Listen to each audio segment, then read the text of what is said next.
The silence stretched across Bagram airfield like a funeral shroud.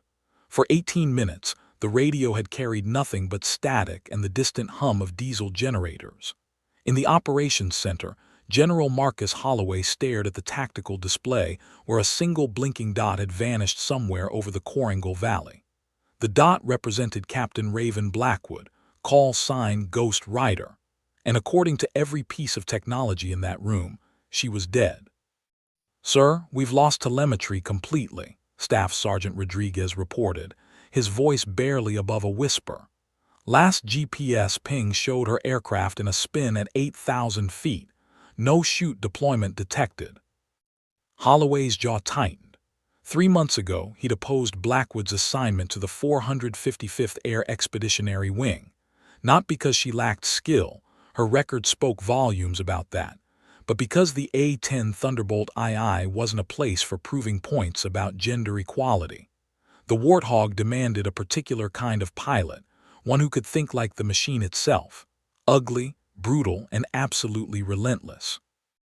"Time since last contact?" Holloway asked. 18 minutes, 43 seconds, sir." The general's eyes drifted to the mission board where Blackwood's name was already being erased. Standard operating procedure. After 15 minutes of radio silence during combat operations, aircrew were presumed KIA.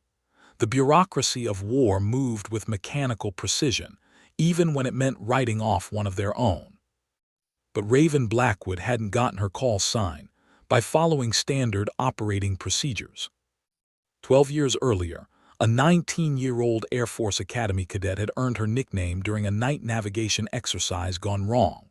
Lost in a Colorado blizzard with a broken compass, she'd used the stars and sheer determination to guide her entire flight back to base. Her instructors found her in the debriefing room at dawn, methodically plotting celestial navigation charts while her classmates slept off their rescue. "Like a ghost riding the wind," one instructor had muttered, and the name stuck. Now, somewhere in the Hindu Kush Mountains, that same determination was being tested in ways the Academy never could have prepared her for. The A-10's twin General Electric TF-34 turbofan engines had gone silent 6 miles northeast of Firebase Restrepo. What the operations center didn't know, what their sophisticated tracking systems couldn't detect, was that Ghost Rider was very much alive, hanging inverted in her ejection seat 300 feet above a Taliban stronghold, watching enemy fighters swarm her crashed aircraft like ants on spilled honey. Her survival radio crackled to life in her helmet, but she didn't dare transmit. Not yet. She'd gotten herself into this mess by deviating from mission parameters to investigate suspicious movement in a supposedly cleared valley. Now she had to get herself out. The insurgents below had already stripped her Warthog of its GAU-8 Avenger cannon ammunition, and they were working on the Maverick missiles with an efficiency that spoke of extensive training. This wasn't some ragtag band of farmers with AK-47s. These were professionals, and they had been waiting for her. Major Elena Vasquez paced the operations center floor like a caged panther, her eyes fixed on the empty airspace where Blackwood's aircraft should have been. As the senior air controller for close air support missions, Vasquez had guided Ghost Rider through dozens of combat sorties over the past 4 months.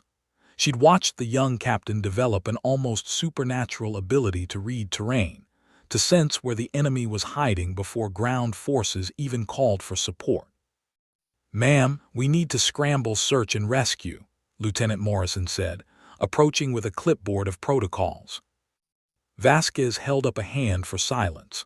Something was bothering her about Blackwood's last transmission, something beyond the standard Mayday, Mayday calls.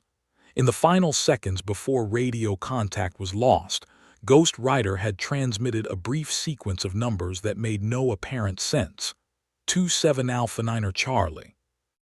It wasn't a coordinate system Vasquez recognized, wasn't a standard military brevity code, and definitely wasn't part of any emergency procedures. But Raven Blackwood didn't do anything without reason. Every sortie, every target engagement, every radio call was calculated with the precision of a chess master thinking 12 moves ahead.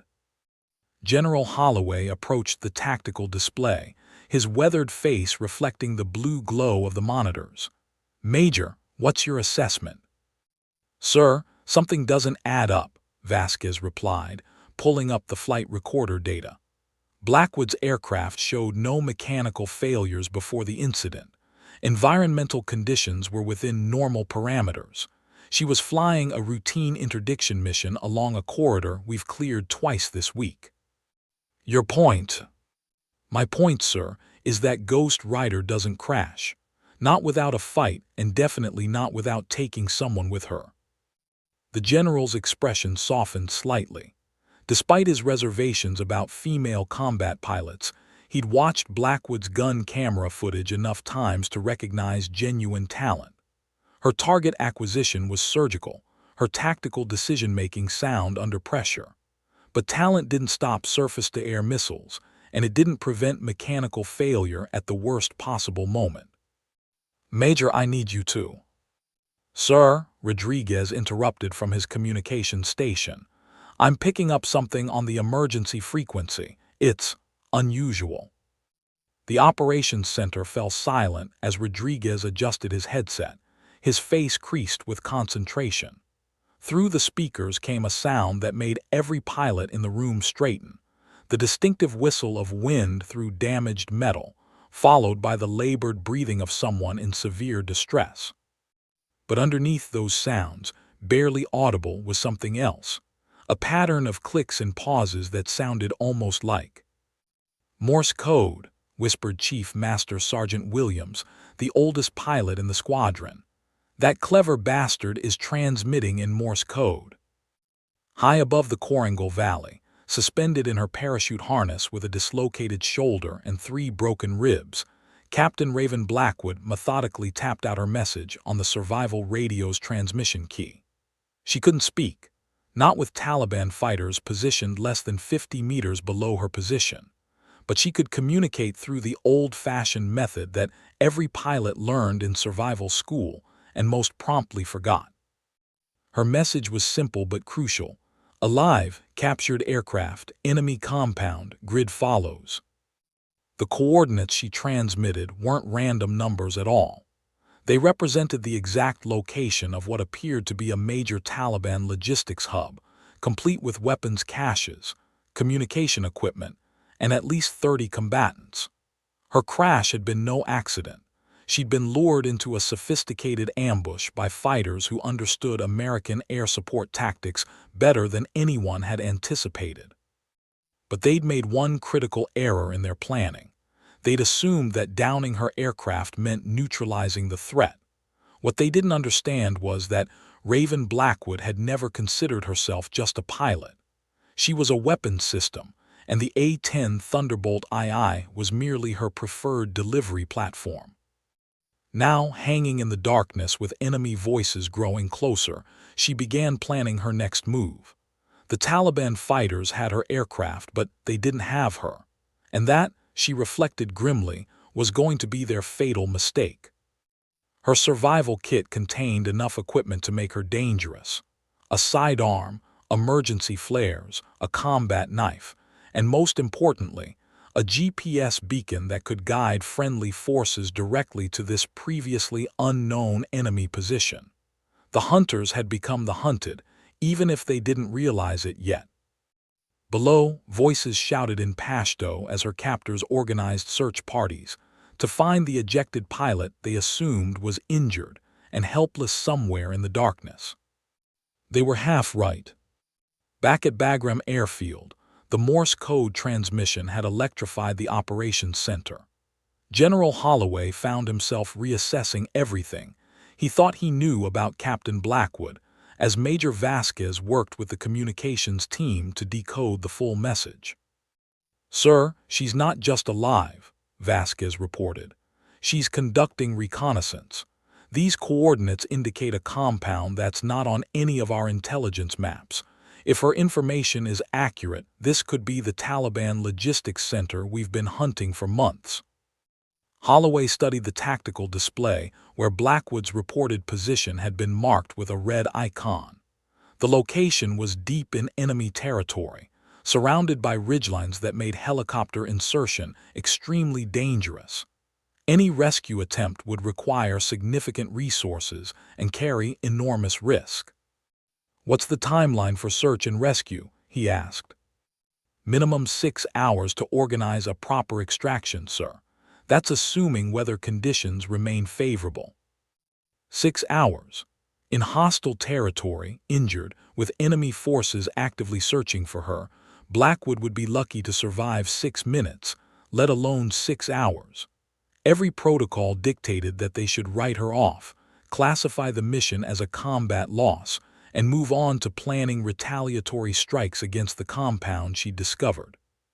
But something in her Morse code transmission suggested she wasn't planning to wait for rescue.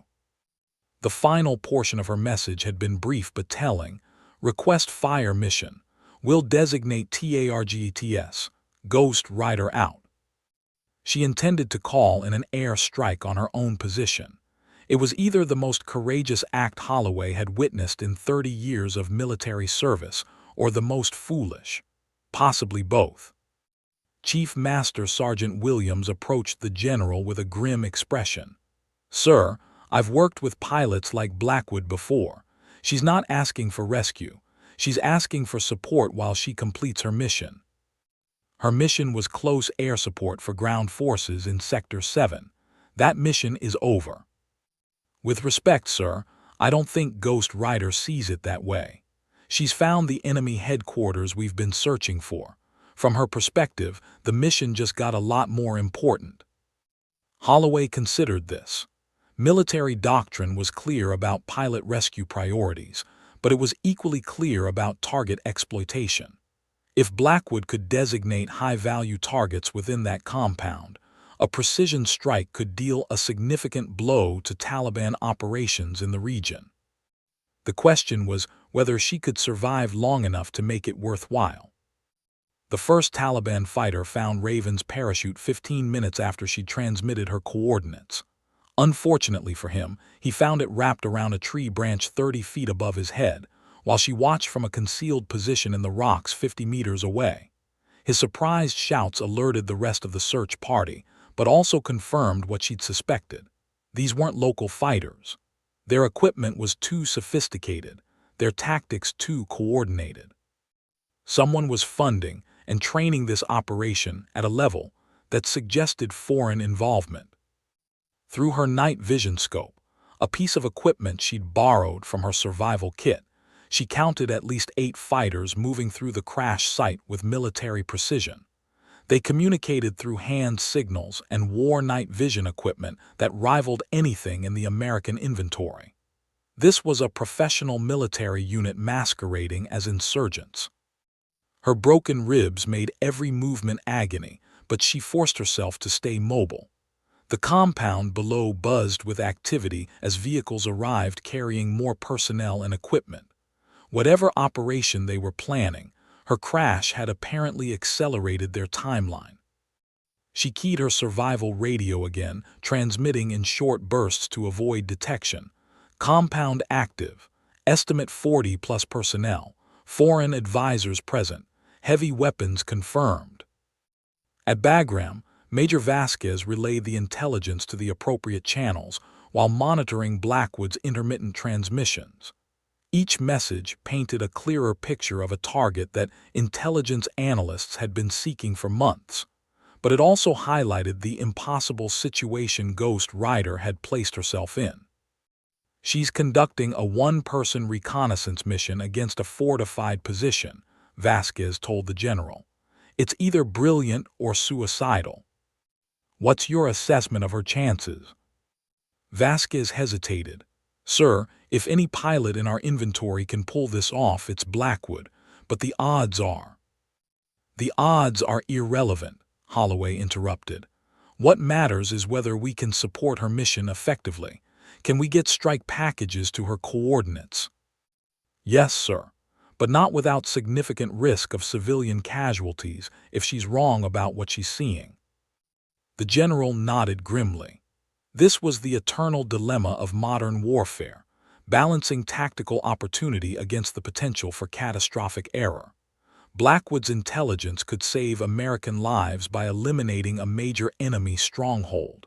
But if she was wrong, if her injuries had affected her judgment, a precision strike could result in a devastating mistake. "Get me a direct link to Ghost Rider," he ordered. "I want to talk to her personally." "Sir, direct communication increases the risk of enemy interception." "Major, that pilot is currently conducting the most important reconnaissance mission of this deployment. I think she's earned the right to speak directly to her commanding officer." The radio crackled to life with static and interference before Blackwood's voice emerged, strained but steady. "Ghost Rider to Bagram Actual. Send your traffic." General Holloway found himself speaking to a pilot he doubted, a woman he'd tried to reassign, who was now risking everything to provide intelligence that could change the course of their entire operation. The irony wasn't lost on him. "Ghost Rider, this is General Holloway. What's your status?" "Alive and conducting surveillance, sir. I've identified what appears to be the main Taliban logistics hub for this sector. Request permission to designate targets for immediate strike." Her voice carried the same professional calm she displayed in every briefing, as if calling in airstrikes while injured and surrounded by enemy forces was simply another day at the office. Holloway realized that perhaps he'd fundamentally misunderstood what made someone qualified to fly the A-10 Thunderbolt II. It wasn't about physical strength or gender. It was about the ability to remain functional when everything went wrong, to turn disaster into opportunity, to fight when others would surrender.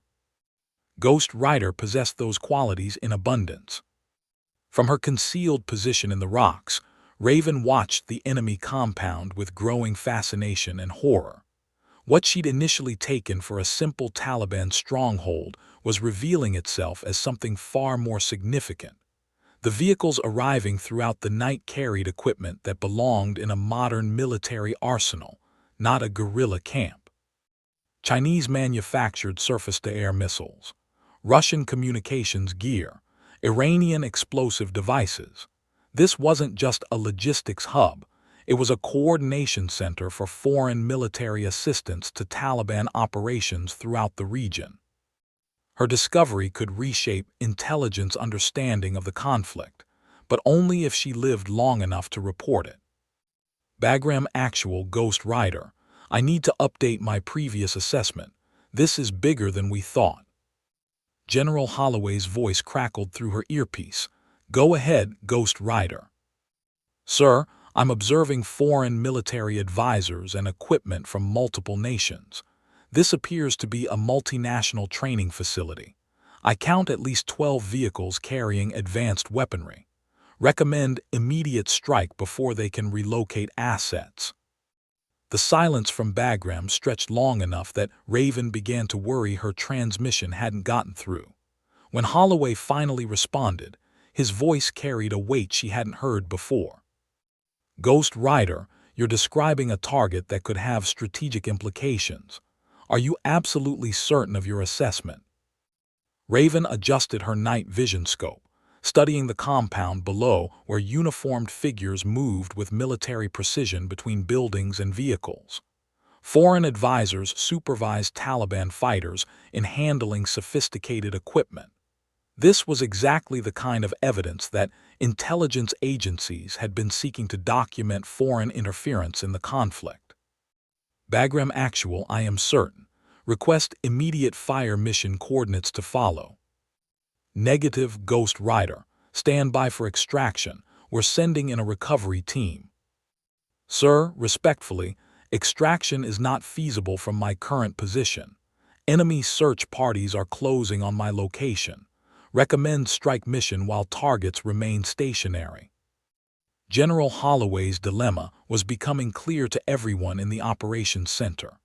Blackwood had discovered intelligence gold, but exploiting it required risking the life of the pilot who'd found it. Military doctrine provided no clear guidance for situations where the reconnaissance asset and the target were in such close proximity. Major Vasquez approached with updated satellite imagery. "Sir, we're getting confirmation of increased activity at Ghost Rider's coordinates. Multiple heat signatures, vehicular movement consistent with her reports." "What about extraction options?" "The terrain makes helicopter insertion extremely dangerous, especially under combat conditions. Any rescue attempt would likely result in additional casualties without guarantee of success." Holloway stared at the tactical display, weighing options that all carried unacceptable risks. Send in a rescue team and lose more personnel. Launch a precision strike and potentially kill their own pilot.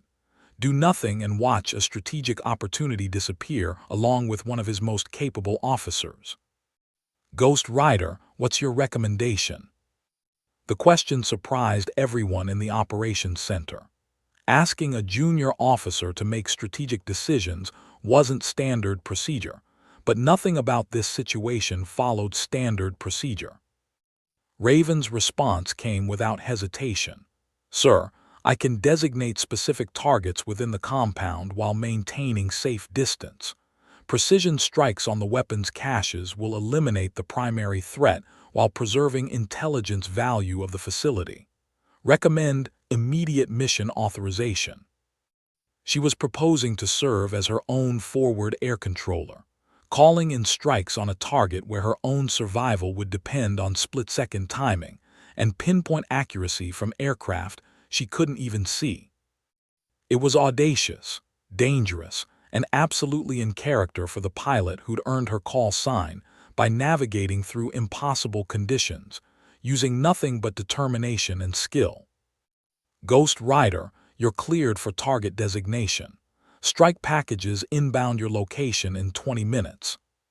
20 minutes to identify specific targets, calculate safe distances, and coordinate precision strikes while evading enemy search parties." For most pilots, it would be an impossible timeline. For Ghost Rider, it was simply another challenge to overcome. She began moving toward better observation positions, her survival depending on the same qualities that had made her an exceptional A-10 pilot: methodical planning, precise execution, and absolute refusal to quit when the odds seemed insurmountable. The Taliban fighters had expanded their search pattern, moving systematically through the terrain surrounding her crash site.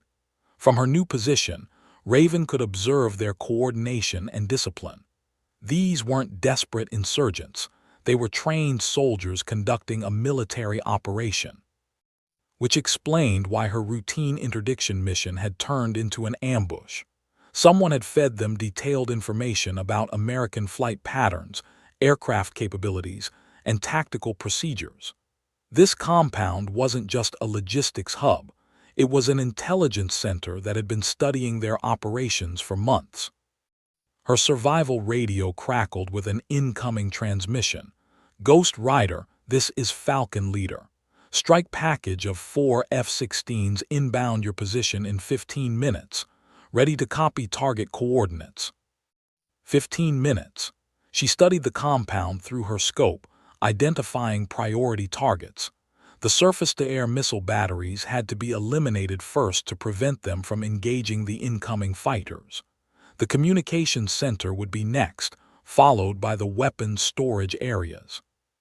But the most important target was the building where she'd observed foreign advisors entering and exiting with briefcases and electronic equipment. Whatever intelligence was housed in that facility could provide unprecedented insight into foreign involvement in the conflict. "Falcon Leader, Ghost Rider, I have multiple targets for sequential engagement. First target, SAM battery at grid 27 Alpha 9 Charlie 4. Danger close, recommend precision guidance." "Copy, Ghost Rider. Danger close engagement authorized. Be advised, our targeting systems show friendly personnel at those coordinates." Raven smiled grimly. The friendly personnel their systems detected was her, positioned less than 200 meters from the targets she was designating. In conventional warfare, such close support would never be authorized. But there was nothing conventional about calling in airstrikes on her own location while injured and surrounded by enemy forces. Falcon leader, friendly personnel is aware of the risk, cleared hot on first target. The F-16s approached from the northwest, their engines barely audible above the wind through the mountains. Raven maintained visual contact with the SAM battery while calculating blast distances and shrapnel patterns. Her position should be safe if the bombs hit their intended targets. Should be. Modern warfare was built on calculated risks, and she just calculated that her mission was worth risking everything. The first bomb struck the SAM battery with surgical precision, the explosion illuminating the compound in brilliant orange light. Raven felt the shockwave through the rocks as secondary explosions cooked off missile fuel and warheads. The Taliban fighters' voices rose in panic as they realized their carefully planned operation was falling apart. Falcon leader, excellent hit on target 1. Second target, communications building at grid 27 Alpha 9 Charlie 6. Multiple antennas on roof, foreign personnel observed. Copy Ghost Rider, we see the target, inbound in 30 seconds. Through her scope, Raven watched foreign advisors running from the communications building carrying electronic equipment and documents. Whatever intelligence was housed there, they considered it valuable enough to risk their lives recovering it under bombardment. The second strike demolished the communications center, cutting off the compound's ability to coordinate with other Taliban units. But the foreign advisors had escaped with their most sensitive materials, disappearing into prepared bunkers that suggested they'd planned for exactly this scenario. Ghost Rider, this is Bagram Actual. Outstanding work on target designation. We're seeing significant secondary explosions on satellite imagery. General Holloway's voice carried something that sounded almost like pride. The pilot he tried to reassign had just demonstrated tactical skills that would have impressed seasoned forward air controllers with years of experience. Bagram Actual, mission is not complete. I have eyes on high-value personnel evacuating sensitive materials. Recommend ground forces to exploit site while targets are still accessible.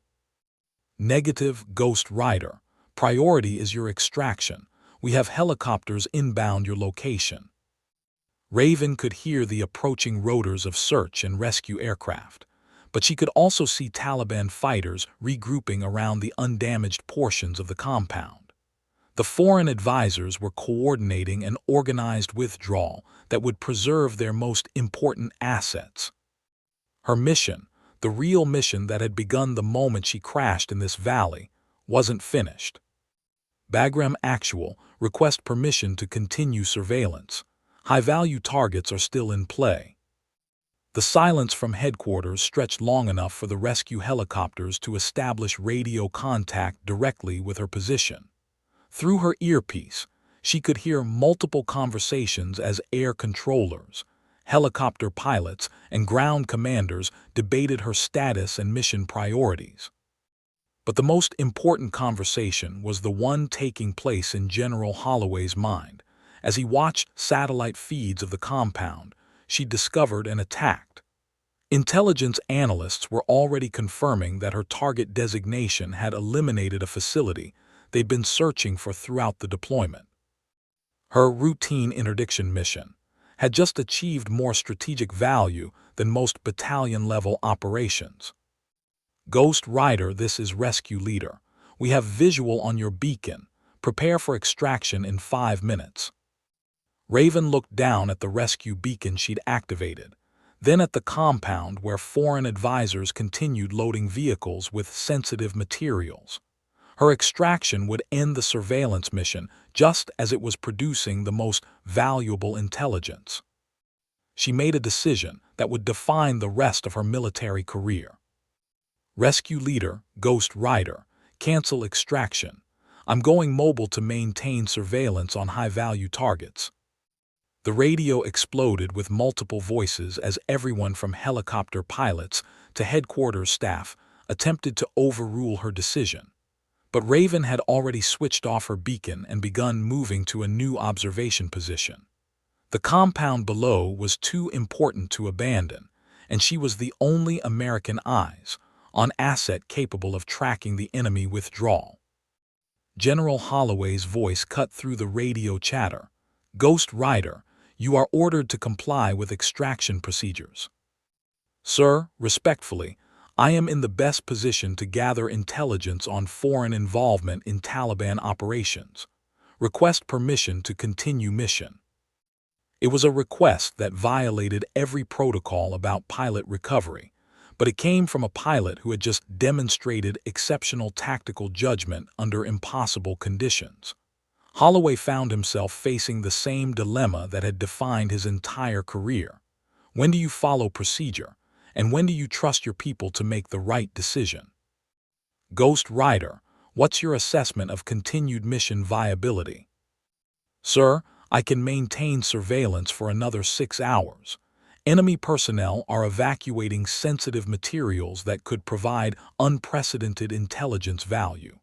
Recommend delayed extraction to exploit target fully." 6 hours, in hostile territory, with broken ribs and a dislocated shoulder, while enemy search parties actively hunted for her.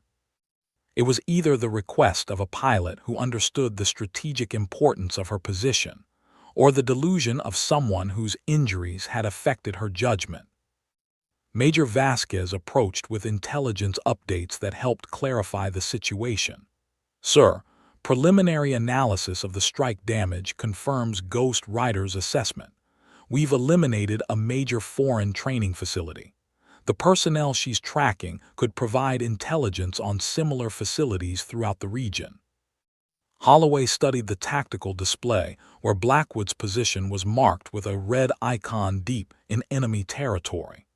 Every regulation demanded immediate extraction. Every strategic consideration suggested her continued surveillance could be invaluable. "Ghost Rider, you're authorized to continue surveillance mission. But I want updates every 30 minutes, and first sign of compromise, you call for immediate extraction." Copy. Bagram Actual, Ghost Rider continuing mission.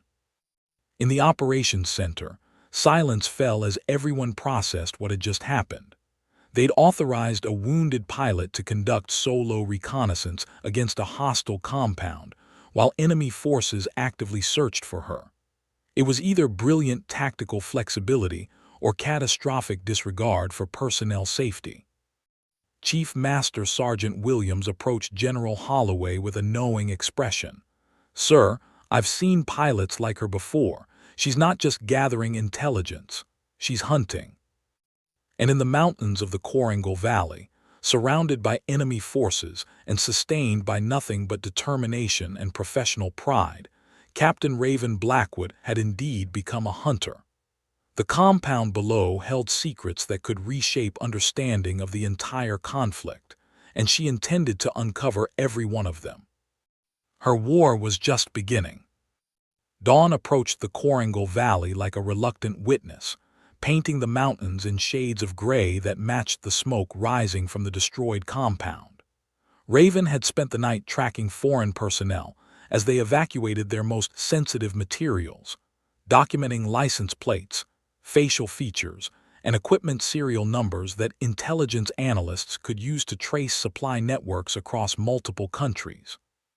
Her broken ribs had settled into a constant, manageable pain, while her dislocated shoulder had responded to field treatment well enough to maintain weapon proficiency. More importantly, her mind remained sharp, processing tactical information with the methodical precision that had made her an exceptional pilot. The Taliban fighters had called off their search around 300, apparently assuming she died from her injuries or escaped the area entirely. Their mistake gave her freedom of movement to establish multiple observation positions throughout the valley, creating a comprehensive surveillance network operated by a single person. Bagram Actual, Ghost Rider, I have movement on the northern access road. Convoy of 3 vehicles departing compound with high-value personnel. Request guidance for continued surveillance. General Holloway's voice responded immediately. Ghost Rider, maintain observation but do not engage. We're coordinating with intelligence agencies for potential interdiction. Through her scope, Raven watched the convoy navigate mountain roads with the confidence of drivers who knew the route well. These weren't emergency evacuations. They were planned withdrawal procedures that suggested the compound had been designed with contingency operations in mind. Bagram Actual, convoy is approaching junction with Highway 7. If they reach main transportation network, tracking becomes significantly more difficult.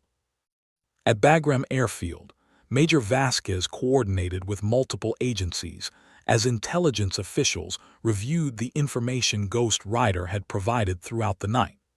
Her observations had already generated priority alerts to counterintelligence units across 3 countries. The foreign advisors she'd identified were now subjects of international manhunts. But the immediate tactical situation remained unchanged. A wounded American pilot conducting solo surveillance against hostile forces in terrain that made extraction extremely dangerous. Ghost Rider, we have UAV assets repositioning to maintain surveillance of the convoy. Your mission focus should shift to compound exploitation while sight remains accessible. Raven acknowledged the transmission while already moving toward the partially destroyed facility. The morning light revealed details that night vision had obscured. Chinese markings on destroyed missile components, Russian serial numbers on communication equipment, Iranian identification codes on explosive devices. The compound hadn't just been a training facility. It had been a multinational research center studying American tactics, equipment, and personnel. Her discovery would reshape intelligence assessments of foreign involvement in the conflict.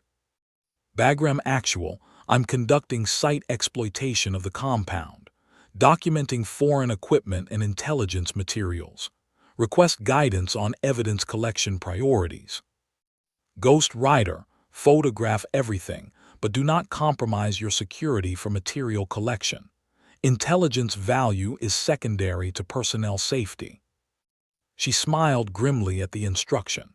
Personnel safety had become secondary to mission completion the moment she'd chosen to continue surveillance instead of accepting extraction. Now, moving through the damaged compound while Taliban reinforcements could arrive at any moment, her survival depended entirely on speed and stealth. The foreign advisors had evacuated most sensitive materials, but they'd left behind equipment that told its own story. Training manuals in multiple languages, tactical communication gear configured for American frequency bands. Most disturbing, detailed files on individual American pilots, including photographs and personal information that could only have come from comprehensive intelligence operations. Her own photograph was among them. Bagram Actual, I've been specifically targeted. This wasn't a random engagement. They've been studying our personnel and operations for months. The implications of her discovery sent shockwaves through the intelligence community. If foreign advisors possessed detailed information on American pilots, similar intelligence likely existed for ground forces, support personnel, and command structures. The scope of the intelligence breach could affect operations across the entire theater. General Holloway's voice carried new urgency. Ghost Rider, we're expediting extraction. Helicopter package inbound your location in 20 minutes. Copy, Bagram Actual. I'll continue site documentation until extraction arrives. But even as she acknowledged the transmission, Raven knew that 20 minutes might be too long. Vehicle sounds echoed from the valley approaches as Taliban reinforcements responded to the previous night's attack. Her window of opportunity was closing rapidly. She began photographing documents and equipment serial numbers with methodical efficiency, creating an intelligence archive that could take analysts months to fully process. Each image captured evidence of foreign involvement that diplomats would spend years debating. The sound of approaching vehicles grew louder. forcing her to accelerate documentation efforts while maintaining awareness of potential escape routes. The partially destroyed compound offered multiple concealment positions, but Taliban fighters familiar with the area would systematically search every hiding place. Her survival radio crackled with updates from the approaching rescue helicopter. "Ghost Rider, this is Rescue Leader. We have your beacon and are 15 minutes out. Be advised, we're detecting increased enemy activity in your area." "Copy, Rescue Leader. I'm completing site exploitation and will be ready for extraction." Through the damaged buildings, she could see dust clouds indicating multiple vehicles approaching the compound. The Taliban reinforcements had arrived faster than anticipated, forcing her to choose between completing intelligence collection and maintaining escape options. She chose to keep working. The decision would have surprised her instructors at the Air Force Academy, who'd known a methodical but cautious cadet. It would have shocked the pilots who'd initially dismissed her as a political appointment. But it wouldn't have surprised the enemies who'd studied her operations and concluded she was dangerous enough to target specifically. They'd understood something about Captain Raven Blackwood that her own command structure was only beginning to recognize. She didn't consider herself just a pilot or just a soldier. She was a weapons system optimized for completing missions regardless of personal cost. And her mission in the Korangal Valley wasn't finished yet. The first Taliban vehicles reached the compound perimeter as Raven completed photography of the most sensitive documents she'd found. Through her concealed position in the ruins of the communications building, she watched fighters deploy with military precision around the facility they'd spent months constructing. Their tactical coordination confirmed her assessment that foreign training had significantly upgraded Taliban capabilities. These weren't the disorganized insurgents that American forces had engaged in previous years. They were disciplined soldiers conducting military operations according to professional standards. "Bagram Actual, enemy reinforcements have arrived at the compound. Approximately 20 personnel establishing security perimeter. I'm concealed, but extraction window is closing." General Holloway's voice crackled through her earpiece. "Ghost Rider, prioritize your safety. We can analyze whatever intelligence you've collected." But through her scope, Raven had spotted something that changed everything. Among the Taliban reinforcements were two individuals in civilian clothes carrying briefcases and sophisticated communication equipment. The foreign advisors hadn't completely evacuated. They'd returned to recover materials too sensitive to abandon. "Bagram Actual, high-value targets have returned to compound. Foreign personnel attempting to recover sensitive materials from destroyed buildings." The silence from headquarters stretched long enough that she began to wonder if her transmission had gotten through.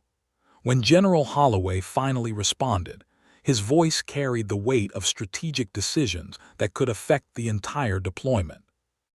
"Ghost Rider, maintain observation but do not engage. We're coordinating with special operations units for potential interdiction."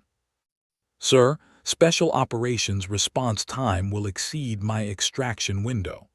Foreign personnel will complete recovery and evacuate before additional assets arrive." She was presenting headquarters with the same impossible choice she'd been making throughout the mission.